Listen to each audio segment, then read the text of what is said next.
يا ربي صل على المختار طه البشير واغفر لنا كل زله وامحنا في النظير يا ربي صل على Bismillahirrahmanirrahim. Alhamdulillahi rabbil alamin. Allahumma salli wa sallim ala sayyidina Muhammadin wa ala ali sayyidina Muhammadin miftahi babi rahmatillah adada ma fi ilmillah salatan wa salaman daimaini bidawami mulkillah. Assalamualaikum warahmatullahi wabarakatuh. Sahabat online yang dirahmati Allah, alhamdulillah kita bisa berjumpa kembali. Mudah-mudahan kita senantiasa diberikan kesehatan, umur panjang fi taatillah, juga senantiasa mendapatkan taufik dan hidayah dari Allah Subhanahu wa ta'ala. Pada pertemuan kita kali ini, mari kita ngaji bareng Habibana Novel bin Muhammad Al-Idrus, yaitu tentang hakikat kesuksesan dan keutamaan sholawat. Wal aqibatu lil muttaqin. Kemenangan, hasil yang baik, kesuksesan hanya milik orang yang bertakwa. Jadi kalau kita bertakwa itu pasti sukses, nggak mungkin nggak sukses. Ya, pasti sukses. Sama-sama kerja, yang satu kerja pakai ilmu takwa, yang satu kerja pakai ilmu ekonomi tanpa takwa. Bedanya di mana? Yang tanpa takwa halal haram bebas. Namanya nggak pakai takwa. Prinsipnya cuma satu, berkorban sekecil-kecilnya untuk mendapatkan hasil yang sebesar-besarnya. Ini namanya kerja nggak pakai takwa. Yang penting untung terus, nggak mau rugi, halal haram gak ngurus. Kelihatannya perusahaannya berkembang, duitnya tambah banyak. Sementara yang satu buka warung kecil. Ya, buka warung kecil. Yang dipikir, ini halal po haram. Wah, ini kalau saya buka begini nanti ngundang maksiat atau tidak. Mikirnya itu bukan masalah untung, tapi yang dipikir sama dia, ini dosa atau tidak. Hasilnya tiap Sabtu tekor. Ya, tiap hari Sabtu dia hitung-hitungan pembukaan kok minus. Walaupun kelihatan mata hitung-hitungan, ini kelihatannya itu rugi, yang itu untung, yang sukses yang rugi ini. Yang sukses yang rugi, karena yang namanya perlombaan itu ada garis finish. Nah kalau baru jalan 2 kilo padahal itu maraton 10 kilo. Yang satu 2 kilo cuman baru dapat 10 meter, yang satu sudah 2 kilo. Kemudian kamu katakan pemenangnya yang sudah 2 kilo, ini terlampau cepat mengambil keputusan. Pertandingan belum selesai. Selesainya nanti di garis finish. Tunggu nanti ketika Israel memanggil, nanti kelihatan semua itu. Ya kelihatan semua, mana yang sukses. Dan sebelum itu, coba dicek nanti yang kelihatannya rugi asal takwa tadi, ya kelihatannya rugi, ternyata dia mendapatkan keuntungan lain. Keuntungan yang luar biasa. Yang tahu siapa? Yang sudah ngelakoni, yang belum ngelakoni nggak akan paham. Ini ilmu terapan, bukan teori. Jalankan, amalkan, laksanakan. Insya Allah nanti kita akan melihat hal-hal yang ajaib. Maka jangan pernah mengatakan, wah nanti kalau jujur kita rugi. Nah ini nih, keliru ini. Kalau jujur remuk, jangan ngomong begitu. Kalau jujur barokah. Ya kalau jujur barokah. Jujur nanti selamat dunia akhirat dan seterusnya. Contoh Bu, mau jual motor ditanya, pernah nabrak enggak motornya? Oh enggak pernah. Ini masih ori, belum pernah kesenggol apapun. Padahal tadi pagi baru saja nabrak pit glosor. Kira-kira dusta atau enggak dusta? Dusta. Akhirnya dibeli sama orang, enggak jadi rugi ya, harganya cocok. Tapi dia nipu orang, ya nipu orang. Uang yang dia dapat ini nanti akan bawa dia pada suatu malapetaka yang luar biasa. Karena enggak bertakwa. Yang satu jujur, oh ini tadi pagi nabrak sepeda, ya ada lecetnya udah saya benerin, ya saya jual harga sekian. Wah kan udah nabrak bla bla bla bla bla. Akhirnya ditawar dipotong 3 juta.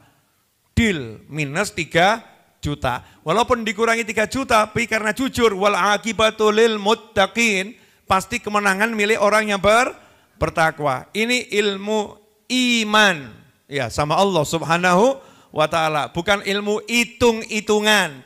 Nah, zaman sekarang banyak orang hitung-hitungan enggak pakai iman. Kalau kita ilmunya iman tanpa hitung-hitungan. Kalau berhitung itu boleh, tapi jangan pitungan. Paham enggak Bu? Bu? Paham? Berhitung tapi jangan pitungan. Contoh misalnya hari ini kerja untungnya 10.000. Bagus atau enggak bagus? Bagus. Sore datang pengemis, orang minta-minta, orangnya butuh. Orang butuh, orang minta-minta. Namanya pengemis karena dulu biasanya hari Kemis. Betul kan ya? Ya mungkin kalau hari Rebu namanya Perbu. Tapi karena dulu banyaknya hari Kemis namanya pengemis, asal usulnya itu ya. Nah datang nih butuh sekali, sangat butuh ini. Orang ini memang walaupun minta karena udah usia tua renta, gak bisa kerja. Kita kasihkan 10.000 tadi, untung atau entek untungnya? Entek, habis. Nah kalau kita hitung-hitungan, enak bener dia cuman datang, ya. Terus kita harus ngasih, kita yang capek kok dia yang dapat. Kalau hitung-hitungan gitu, ini bukan mukmin, bukan orang beriman, tapi orang pitungan. Ya orang yang banyak hitungan. Naudzubillah min dzalik. Wal aqibatu lil muttaqin. Wassalatu wassalamu ala nabiyhi Muhammadin. Shalawat serta salam semoga dapat terus kita curahkan. Kalau dari Allah malaikat itu enggak ada berhenti shalawat dan salam. Kenapa? Karena Allah sudah menyatakan innallaha wa malaikatahu yusalluna 'alan nabi. Ya ayyuhalladzina amanu sallu alaihi wa sallimu taslima. Allahumma salli wa sallim wa barik alaihi wa alihi. Jadi kalau sholawatnya Allah dan sholawatnya malaikat itu gak pernah terputus. Nah kalau sholawatnya kita ini yang banyak putusnya. Ya banyak putusnya. Maka dalam penerjemahan kalau ada kalimat semoga sholawat dan salam selalu tercurah. Ya, semoga sholawat dan salam selalu tercurah. Itu maksudnya dari kita, bukan dari Allah. Kalau dari kita kan kadang kita curahkan, kadang tidak kita curahkan. Kadang kita sholawat, kadang kita tidak. Kalau dari Allah sudah selalu sholawat. Kepada Nabi Muhammad SAW beserta keluarga dan semua sahabatnya. Sholawat kepada sahabat itu aslinya enggak ada. Sholawat itu hanya untuk Nabi dan sholawat itu hanya untuk keluarga Nabi berdasarkan hadis seperti itu. Tapi karena ada sholawat untuk keluarga Nabi maka dikiaskan keluarga Nabi disolawati, di antara keluarga Nabi juga sahabat Nabi. Berarti sahabat Nabi juga harus kita solawati. Maka sholawat kepada Nabi, kepada keluarga dan sahabat Nabi Muhammad SAW itu bagian daripada sunnah yang diajarkan oleh Nabi Muhammad sallallahu alaihi wasallam. Nah, sholawat ini bagusnya kapan? Seperti ini, nulis buku, diawali bismillah, alhamdulillah, sholawat. Kapan lagi? Dikatakan kalau ada buku ditulis sholawat di situ, maka selama sholawatnya ada di buku itu yang nulis itu diampuni oleh Allah Ta'ala. Ya, bismillah, alhamdulillah, sholawat. Kapan lagi kalau ceramah? Ya kalau ceramah diawali bismillah, alhamdulillah, sholawat. Kapan lagi kalau kita mau duduk? Bismillah, baca sholawat. Kapan lagi kalau kita mau bangun dari duduk? Bismillah, baca sholawat. Kapan lagi? Pagi sholawat, sore sholawat. Kapan lagi? Ketika disebut nama Nabi Muhammad sallallahu alaihi wasallam. Kapan lagi? Setiap malam Jumat dan hari Jumat. Ini waktu-waktu yang utama kita baca sholawat. Nah, kadang ada orang nanya manfaatnya apa baca sholawat? Banyak manfaatnya, satu cukup. Ya satu cukup, disolawati Allah orang yang sholawat pada Nabi Muhammad SAW. Selesai. Oh, kalau kita sholawat, kita disolawati sama Allah. Jadi kalau pengen dapat sholawatnya Allah, syaratnya apa? Sholawat sama Nabi Muhammad SAW. Karena itu dikatakan pintu rahmatnya Allah adalah Nabi Muhammad SAW. Mau dapat rahmatnya Allah diantaranya makna sholawatnya Allah adalah Allah merahmati orang yang disolawati oleh Allah. Jadi kalau kita pengen dapat rahmat dari Allah, kita sholawat pada Nabi Muhammad SAW. Karena kalau kita sholawat pada Nabi Muhammad SAW, Allah nyolawatin kita. Berarti kalau kita kurang rahmat, caranya apa itu biar banyak rahmat? Banyak sholawat. Maka kalau ada orang yang hatinya keras, kurang kasih sayang, cara paling cepat biar lembut hatinya, diajak apa? Sholawat. Jadi kalau ada orang mengatakan baca sholawat kurang manfaat, berarti dia kurang paham. Orang yang seperti itu jangan dinasehati, langsung saja diajak sholawat. Jadi sholawat itu solusi, gak usah pakai debat, gak usah pakai kata-kata, gak usah pakai nasihat, duduk langsung praktek baca sholawat. Nanti setelah sekian lama dia akan heran melihat perubahan dirinya. Kok sekarang hati saya adem ya, hati saya kok lembut, saya lebih mudah mengendalikan emosi. Dulu langsung blar, sekarang rodok ngerem titik lagi blar. Kan mending tuh ya, daripada langsung gitu kan ya. Ada fase ngeremnya dulu, siapa tahu ketika ngerem akhirnya mandek. Nah, kalau udah ngerem kan kemungkinan mandek, kalau nggak ada remnya blong kan repot, nabrak itu. Maka ajak saja orang sholawat. Nah, diantaranya pagi sore sholawat 10 kali, pagi 10 kali, sore sholawat 10 kali. Nah, ini kepada keluarga Nabi dan sahabat Nabi juga kita masukkan, ya, keluarga Nabi dan sahabat Nabi Muhammad SAW. Di antara keutamaan sholawat, orang yang banyak sholawat itu tiket untuk dekat dengan Nabi Muhammad SAW. Aqrabukum ilayya manzilatan yaumal qiyamati aktsarukum alayya sholatan atau kama qala SAW. Di antara seluruh umatku, kalian semua kelak di hari kiamat yang paling dekat dengan aku adalah yang paling banyak sholawatnya kepadaku.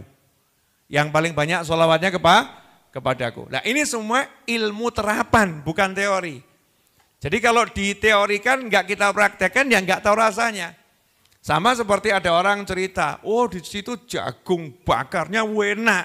Kita cuma dengar jagung bakar penak, jagung bakar penak, jagung bakar penak. Gimana rasanya? Ya empuk. Cuman bisa ngomong jagung bakar penak. Tapi kalau langsung beli diincipi, oh enak sing dimaksud kaya ngene. Seperti ini toh enak yang dimaksud. Makanya ya ini harus dipraktekkan. Semaksimal mungkin kita praktekkan, sebanyak mungkin nanti kita rasakan. Nah, usahakan diistiqomahkan dari angka sedikit nanti nambah. Tapi ada target yang dicapai. Apalagi insya Allah hari Kamis depan ya, itu tanggal 5 masuk tanggal 1 Rabiul Awal kalau saya enggak salah melihat tanggalan. Berarti masuk bulan Maulid. Saat yang paling tepat buat kita semakin banyak sholawat dan belajar kisah Nabi Muhammad sallallahu alaihi wasallam. Alhamdulillah 5 menit lagi masuk waktu maghrib. Ya, saya udah bicara 20 menit. Insya Allah 20 menitnya barokah. Dan sesuai janji saya, Rebu ini saya ada di sinilah lagi. Mudah-mudahan Rebu depan bisa ada di sinilah lagi. Sehat wal afiah, ngaji bareng ibu-ibu yang sakti. Ya ibu-ibu ini sakti karena istiqomah. Al istiqomah afdol min alfi karamah. Istiqomah itu lebih utama daripada punya 1000 macam kekeramatan. Makanya ibu nggak usah pamer-pamer keramat ibu-ibu. Saya keramat, jangan dipamerkan. Ya sudah lebih utama dari yang keramat karena punya istiqomah. Mudah-mudahan bisa istiqomah dalam kebaikan selama-lamanya. Amin. Alhamdulillah kita telah menyimak penjelasan dari beliau. Semoga ilmu yang telah kita peroleh ini dari Habibana Novel bin Muhammad Al-Idrus menjadi ilmu yang bermanfaat bagi kita, keluarga dan anak cucu kita. Habibana Novel bin Muhammad Al-Idrus dalam kajian ini menjelaskan tentang hakikat kesuksesan dan keutamaan sholawat. Wal aqibatu lil muttaqin. Kemenangan, kesuksesan hanya milik orang yang bertakwa. Orang yang bertakwa pasti sukses. Misal dalam pekerjaan, orang yang gak bertakwa akan menghalalkan segala cara untuk mencapai yang ia inginkan. Orientasinya untung. Kelihatannya usahanya memperoleh laba yang besar, untung yang banyak. Namun ia akan berakhir sengsara, berakhir dengan derita, malapetaka menunggunya. Sedangkan yang bertakwa, mereka orientasinya kepada halal dan haram, dosa dan pahala. Sehingga meskipun dia minus dalam pekerjaannya di awal, tapi dia akan mendapatkan rezeki min haitsu la yahtasib.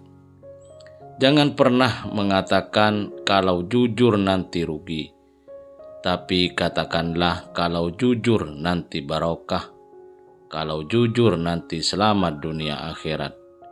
Inilah ilmu iman yang seharusnya kita lakukan dalam kehidupan ini. Kemudian tentang waktu yang sangat dianjurkan untuk bersolawat kepada Nabi Muhammad SAW adalah waktu menulis kitab atau buku. Selama tulisan sholawat itu ada dalam buku tersebut, ia diampuni oleh Allah Ta'ala. Juga ketika ceramah, ketika mau duduk dan bangun dari duduk, pagi dan sore hari, yaitu sholawat 10 kali di pagi hari dan 10 kali sholawat di sore hari. Kemudian ketika disebut nama Nabi Muhammad SAW dan setiap malam dan hari Jumat, inilah di antara waktu-waktu yang utama kita membaca sholawat. Adapun manfaat membaca sholawat sangat banyak sekali. Di antaranya mendapatkan sholawat dari Allah Ta'ala. Artinya Allah Ta'ala merahmati orang yang membaca sholawat kepada Nabi Muhammad SAW. Juga orang yang banyak sholawat dekat dengan Rasulullah SAW kelak. Semua ini adalah ilmu praktek, bukan teori. Amalkanlah segera dan rasakan perubahan yang akan diperoleh. Semoga kita bisa memahami dan senantiasa mengamalkan dari apa yang telah beliau sampaikan. Dan semoga hidup kita berkah, dipenuhi ketenangan dan kebahagiaan. Amin ya rabbal alamin. Wallahu a'lam bissawab. Semoga barokah dan manfaat. Assalamualaikum warahmatullahi wabarakatuh.